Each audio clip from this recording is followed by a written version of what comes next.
ماہین ایک خوشحال گھرانے میں پیدا ہوئی تھی۔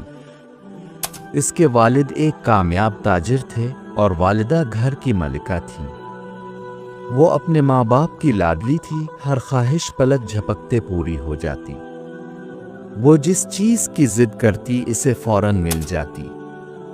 یہی وجہ تھی کہ وہ ایک ضدی، خود پسند اور غرور میں ڈوبی ہوئی لڑکی بن چکی تھی۔ ماہین بے حد خوبصورت تھی، بڑی بڑی آنکھیں، لمبے گھنے بال اور گلابی رنگت، مگر اس کی اصل پہچان اس کی بے نیازی اور مغرور رویہ تھا۔ وہ چاہتی تھی کہ دنیا اس کے مطابق چلے، اور اگر کوئی اس کی مرضی کے خلاف جاتا تو وہ اسے حقیر سمجھتی۔ حسن ایک بالکل مختلف مزاج کا انسان تھا۔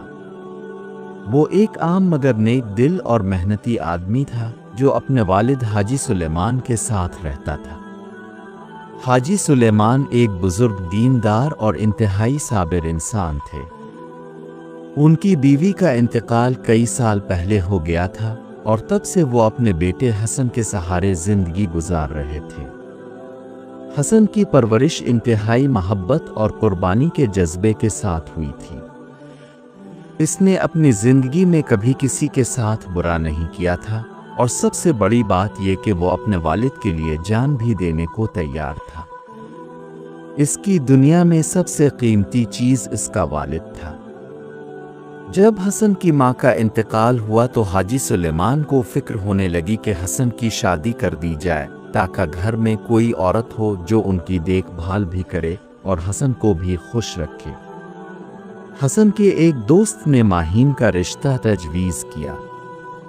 وہ بولا، ماہین بہت خوبصورت ہے، تعلیم یافتہ ہے، تمہارے لیے بہترین بیوی ثابت ہوگی۔ حاجی سلیمان نے سوچا کہ اگر حسن خوش ہے تو انہیں بھی کوئی اعتراض نہیں۔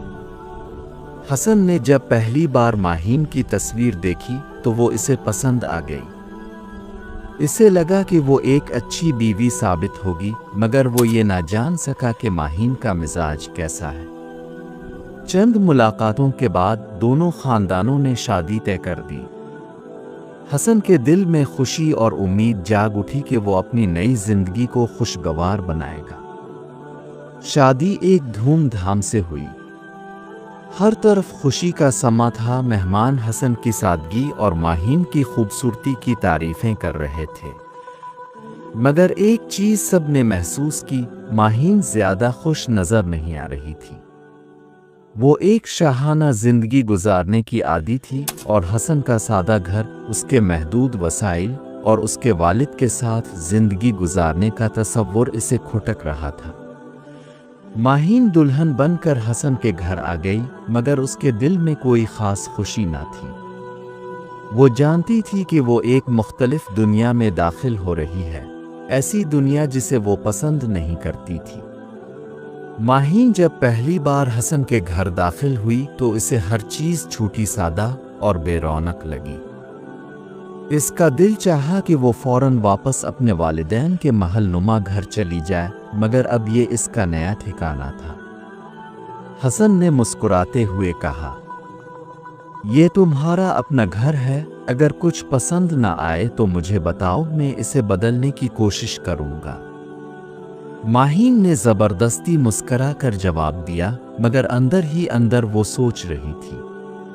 اگلی صبح جب ماہین کی آنکھ کھلی تو اس نے دیکھا کہ حسن پہلے ہی جاگ چکا تھا اور والد کے لیے ناشتہ تیار کر رہا تھا۔ ماہین کو یہ بہت عجیب لگا۔ اس نے سوچا، یہ شخص اپنے بوڑھے باپ کے پیچھے اتنا دیوانہ کیوں ہے؟ شادی کے بعد تو اسے مجھے وقت دینا چاہیے۔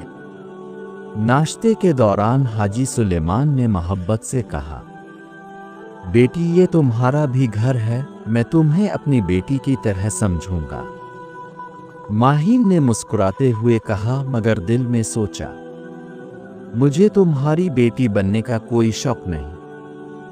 حسن کو لگا کہ سب کچھ ٹھیک ہے، مگر حقیقت میں ماہین کے دل میں سسر کے لیے نفرت کے بیج بوئے جا چکے تھے۔